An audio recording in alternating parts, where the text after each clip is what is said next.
Hi there, my name is Memo, this is my channel Houseplanty Goodness, and essentially it's a place where I like to geek out about my big passion, which you might be able to see behind me. It's tropical houseplants. Today I want to touch on a specific plant that a lot of people want to get into their collections. This is up there with the Philodendron gloriosum, but I know from a lot of people when they first get it, especially if they get very juvenile leaves, it can be a bit of a struggle to grow bigger leaves. Now, I'll talk through my experiences and maybe shed some light as to what I've done to get the bigger leaves. By no stretch of the imagination are the leaves that I'm growing in my care the fully mature form. If you want to see the fully huge mature form leaves of this plant, I urge you to go and check out one of Kaylee Ellen's videos. It's probably about a year ago now when she got an import from the Far East, and these things are absolutely beasts. I think she put them on a green wall. I don't know if they're still there, but without further ado, the plant that I want to talk about today, and I will show you a juvenile form first, and hopefully this might not trigger any of you, but it is the Philodendron Melanochrysum.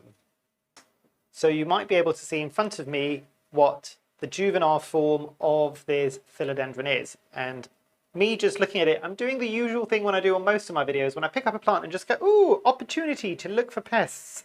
And this one does have the one and only pest that I have seen growing on a Melanochrysum, or, well, I wouldn't even go as far as saying thriving. It's a pest that you will find occasionally on a Melanochrysum, and that is spider mites.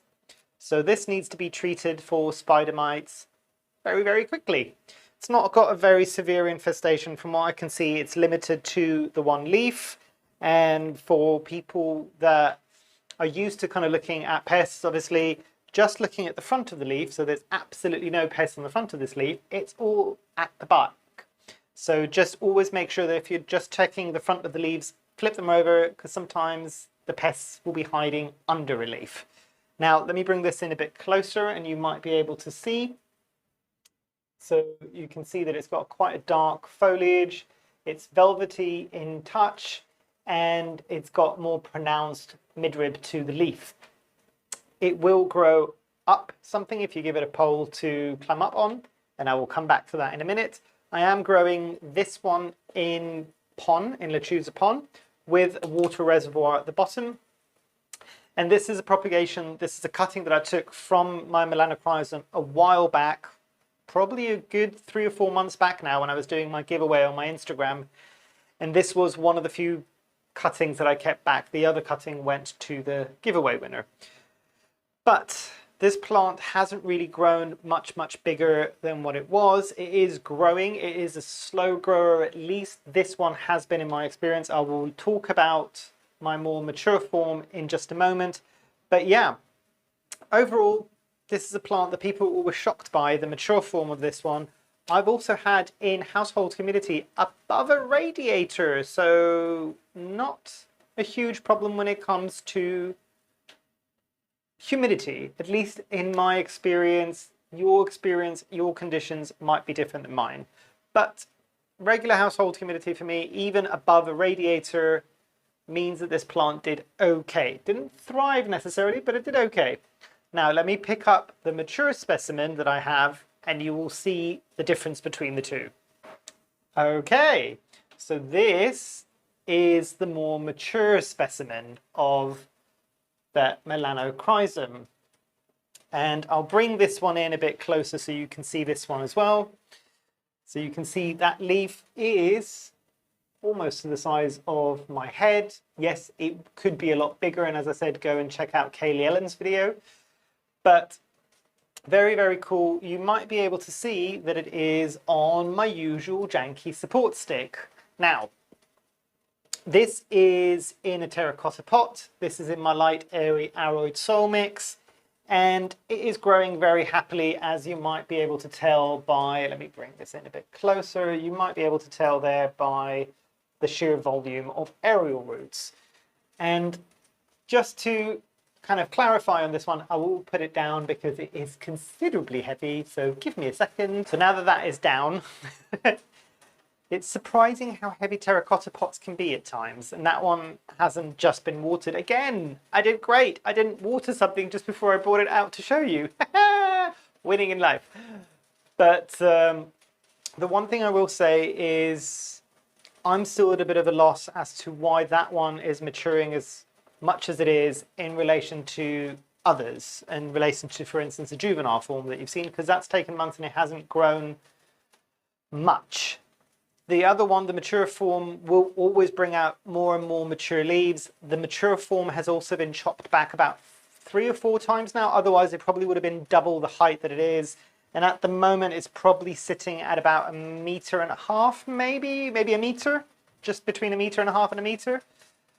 So, yeah, the one thing I will say about this is I did get the more mature form in a mature-ish form anyway. The leaves were probably slightly larger than what they were on the juvenile form that I showed you a moment ago, but nowhere near as mature as they are now on the plant.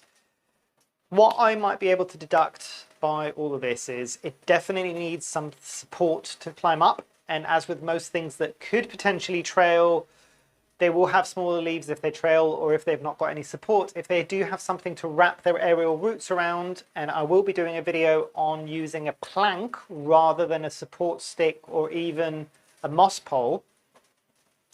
Watch out for that one. But with this, I think it definitely needs support.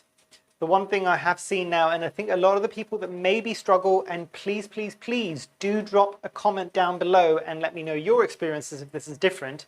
But going from what I'm seeing, and that was a very specific reason why I put the cutting in pon, I don't know whether or not this is one of the philodendrons that does appreciate being in a more traditional media like a light, airy soil mix.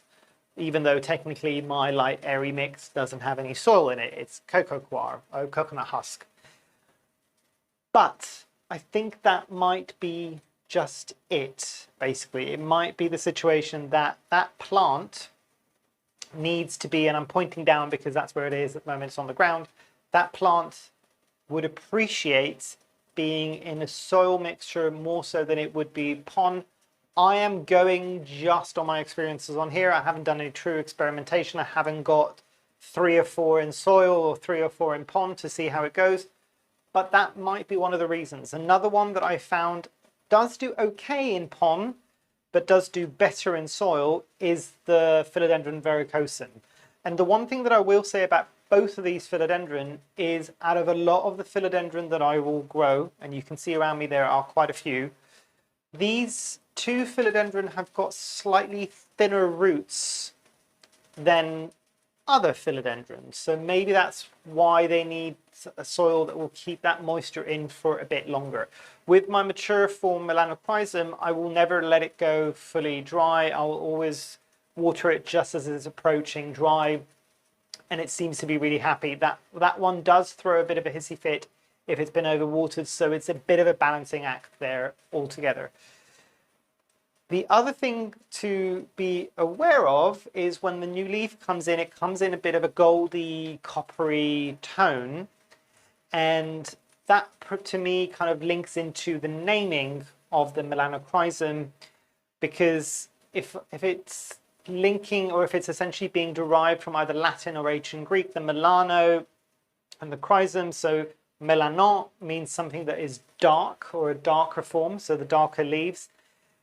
And chrysum is probably linking into chrysot, which in Greek means gold or kind of a coppery metallic hue, essentially. So that's a bit more of etymology, I think that's the word, etymology, of maybe where that word originated from and the reasons behind it. And again, unsurprising, a lot of the botanical names, sometimes when they're using ancient Greek or Latin names, a lot of the times they are just describing what the plant, one of the features of the plant. So as long as you can understand some of that language, it's relatively straightforward to just kind of go, oh, yeah, obviously they named it that because of this. But yeah, that's what I wanted to say about the Melanochrysum. If you've got any questions, any comments, if you want to share some of your experiences about this plant, do drop a comment down below. And yeah, I think that's everything I wanted to say. Hopefully you've enjoyed. Hopefully I shall see you here soon. And I truly, truly hope that you have a great rest of your day. Thanks. Bye.